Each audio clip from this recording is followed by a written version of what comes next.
Olá turma, tudo tranquilo? Aqui professor Anderson Marques, vamos para mais uma videoaula, ok?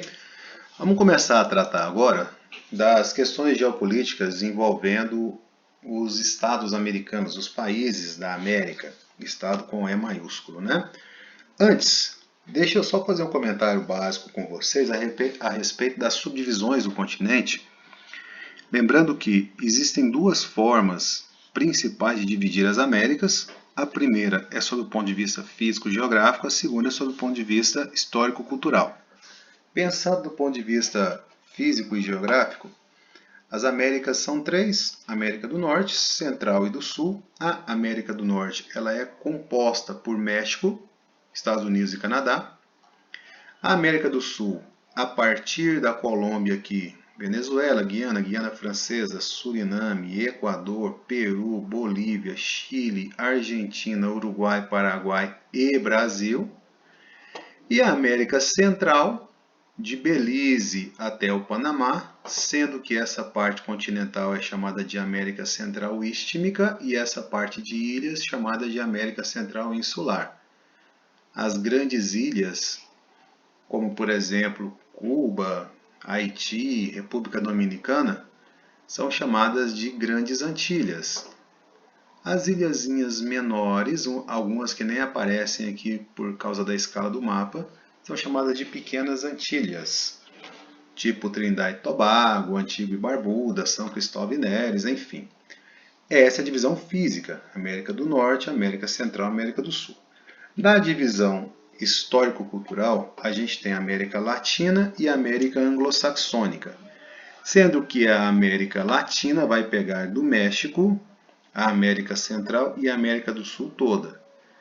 Estes países são chamados de países da América Latina por conta da origem dos povos que os colonizaram. Foram povos de origem latina, como os espanhóis e portugueses em especial, portugueses Brasil e espanhóis o resto quase todo, e a França aqui na Guiana Francesa. Então todos esses países têm em comum o fato de serem europeus de origem latina. Tenho que dizer para vocês que os Estados Unidos e o Canadá compõem a chamada América Anglo-Saxônica, e essa América Anglo-Saxônica ela é composta por aqueles povos que foram colonizados por ingleses, certo? Cujo idioma hoje é o inglês, mas também vale dizer que existe exceção nos dois casos aí do ponto de vista histórico-cultural. Por exemplo, tem país na América Latina que não é de origem latina, como por exemplo a Guiana. A Guiana foi colônia da Inglaterra no passado, como hoje ainda o é as Ilhas Falklands aqui, ó, que os argentinos chamam de Malvinas. Mas pelo histórico de colonização, de exploração, pelo histórico de subdesenvolvimento e pela proximidade geográfica, acaba ficando tudo no bolo da América Latina. O Suriname também, que é de colonização holandesa, tudo América Latina. No caso da América Anglo-Saxônica, também tem exceção por lá, que é o caso de Quebec, essa região aqui do Canadá, cujos colonos originais eram franceses. Agora, pela proximidade geográfica, pelo fato de terem sido colônias de povoamento e não de exploração, pelo fato de serem desenvolvidos como os que estão em sua volta, Quebec acaba ficando no bojo do Canadá e, consequentemente, América Anglo-Saxônica. Ok? Olhando algumas situações geopolíticas individualmente falando, vamos olhar a questão do México. E o México tem enfrentado grandes problemas na atualidade, como por exemplo o avanço do narcotráfico lá dentro, inclusive se enveredando pelos poderes do país e controlando grandes áreas. Recentemente teve o caso de um filho de um grande narcotraficante que foi preso e esse povo tocou o terror nas ruas do México até que o presidente decretou que soltasse o filho para parar a matança. Tá? Outro problema que o México tem enfrentado recentemente é a migração de pessoas de Belize, da Guatemala, na direção dos Estados Unidos, e esses imigrantes eles saem a pé e caminham aí o México todinho até tentar passar para a fronteira norte-americana, e o Trump fechou a fronteira lá e mandou separar os filhos das mães. Enfim, o México tem enfrentado turbulências, a própria questão da ampliação do muro lá com os Estados Unidos. Mas, do ponto de vista histórico, numa história mais recente, do último século principalmente, eu quero comentar com vocês sobre o Exército Zapatista, sobre os movimentos feitos a partir do estado de Chiapas, que é um estado muito pobre no sul do México, com população de origem indígena, camponesa, que acabam se envolvendo em uma guerrilha e sendo um grande problema na vida do México. Mas vamos lá então. Tudo começa com esse camarada aqui da foto, o cara é chamado Carlos Emiliano Zapata. Perdão, Emiliano Zapata, não tem Carlos não, Carlos é por minha conta. Emiliano Zapata. E esse Emiliano Zapata, ele era um dos grandes líderes revolucionários, um cara que tinha sob seu comando mais de 5.000 homens a partir do estado de Chiapas e toda a região sul do México, que ansiava muito por uma reforma agrária que contemplasse os camponeses. A estrutura fundiária mexicana tem as haciendas, que são as grandes fazendas voltadas para o agronegócio, e esses grandes latifúndios sempre expandindo o seu território em cima de áreas onde camponeses praticam agricultura de subsistência. Tem os ejidos, que são essas fazendas pequenas, ou muitas vezes chácaras, propriedades de subsistência dos pequenos proprietários. Ainda tem os conucos, que são propriedades rurais, onde os índios ou seus descendentes praticam ali também subsistência. Mas o choque aí é basicamente hacienda e ejido. E nesse contexto, a partir de 1910, houve um grande movimento no México no sentido de tirar o poder vigente e assumir, de que assumisse no poder alguém comprometido com as causas dos camponeses. E os zapatistas, os seguidores do Zapata, eles acharam no Francisco Madero essa perspectiva. O Francisco Madero chegou ao poder após essa revolução e ele traiu a causa dos camponeses, ele virou as costas para eles, mas ele foi assassinado em 1913, quer dizer, ele ficou basicamente 2 anos no poder, e quem assumiu o poder no México, já fora desse contexto revolucionário, também não deu muita importância para essa reforma agrária mais ampla e que contemplasse lá no sul do país. Até houve uma reforma agrária no México a partir de tal, mas que contemplou mais povos do norte e não os povos do sul. E aí a revolta aumentou no sul e o exército do México, defendendo o interesse de fazendeiro lá, acabou entrando em confronto com os seguidores do Zapata e ele foi assassinado com 39 anos. O sangue dele bateu no chão como semente fértil de revolução. Muitos e muitos e muitos se ofereceram para seguir o legado do Zapata e não deixar a influência dele apagar. Surgiu assim o Exército Zapatista de Libertação Nacional, o EZLN, dentro do México. Esse movimento tem causado bastante no México ao longo das últimas décadas, ao ponto de, em 1994, por exemplo, eles terem feito uma ação coordenada no território mexicano, tomado muitas cidades, invadido muitos prédios públicos, em um grande protesto contra a corrupção e contra a adesão do México ao NAFTA, o Acordo de Livre Comércio na América do Norte com os Estados Unidos e com o Canadá. Então a pauta dos caras é uma pauta progressista, é uma pauta anticorrupção, é uma pauta por igualdade das minorias, por melhor concentração de renda, mas sobretudo pela reforma agrária. Em 94, quando eles fizeram esse movimento, esses caras causaram um grande colapso na economia mundial que eu imagino que nem eles tinham a noção do estrago que eles iam causar. Vamos fazer uma partezinha para a economia aqui, dizer para vocês assim, ó, quando eles fazem essas invasões, o investidor internacional, sobretudo o norte-americano, ele ficou assustado ali dentro do México. E muitos retiraram rapidamente seu dinheiro, fazendo com que faltasse dólar no mercado mexicano e, consequentemente, o dólar disparou lá dentro. Como o México era um país que, pela proximidade com os Estados Unidos, importava muita coisa de lá, o produto importado encareceu. E por consequência dessa fuga de capital, muita gente teve que buscar dinheiro em outros países para arcar com os prejuízos que tiveram no México. E aí tem muito investimento americano, por exemplo, no Japão. E a próxima economia que quebrou, mais ou menos 2 anos depois, quebrou é um exagero, né? Que entrou em recessão profunda foi a economia japonesa. No México, galera, esse movimento de recessão econômica foi chamado de efeito tequila, uma homenagem a uma bebida mexicana para marcar a crise econômica daquela época. Quando chega no Japão, os analistas econômicos começam a dar nome também e chamam lá de efeito sake. A crise expandiu para os tigres asiáticos, na medida em que o Japão era grande financiador de muitas indústrias em Taiwan, Hong Kong, Coreia do Sul e Singapura.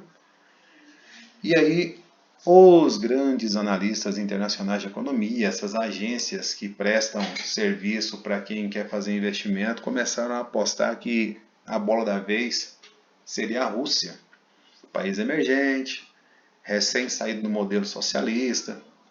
E enfim, de tanto eles falarem que a Rússia poderia quebrar, toma cuidado, muita gente começou a tirar a capital da Rússia por precaução. O fato é que a economia da Rússia realmente passou por uma recessão profunda na sequência, em 1999, 98, e aí lá foi chamado de efeito vodka. O próximo país da lista foi o Brasil, que colaborou também com a situação. Fernando Henrique Cardoso foi reeleito aqui, mentindo que não ia mexer no real e acabou fazendo um pacote para desvalorizar o real.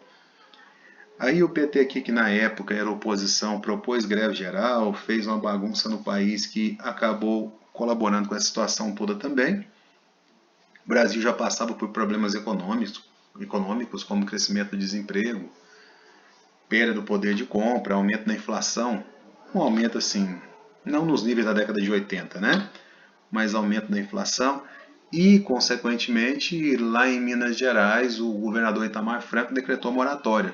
Falou que ia assumir as dívidas do Estado, mas que ia pagar só quando pudesse. Você vai juntando isso tudo aí, no Brasil a economia entre recessão profunda e efeito cachaça, que acaba respingando em 2000 na Argentina, e lá o caos foi muito maior do que aqui, por exemplo. Mas isso tudo começa onde? Lá no México, com os zapatistas. Tá? Igualmente, uma das bandeiras do Exército Zapatista de Libertação Nacional é a reforma agrária, aquela ideia original lá da época do Zapata, mas os caras também lutam contra todas as desigualdades, por todas as minorias. Eles são tão inclusivos no seu discurso que eles falam companheiros, companheiras e companheiroas. Eu nunca tinha visto esse termo. E esse termo aí se refere àquelas pessoas que são homoafetivas dentro do movimento.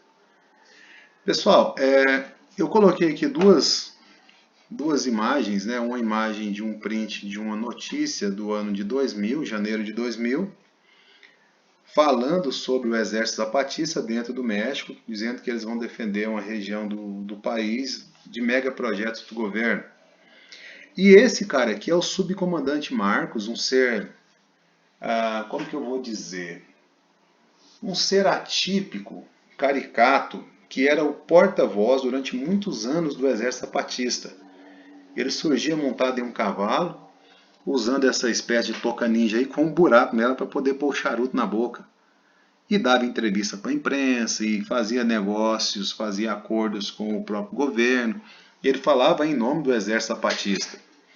Eles não prendiam nem matavam ele, porque isso ia causar uma grande revolta de uma coisa para a qual o governo não tinha controle.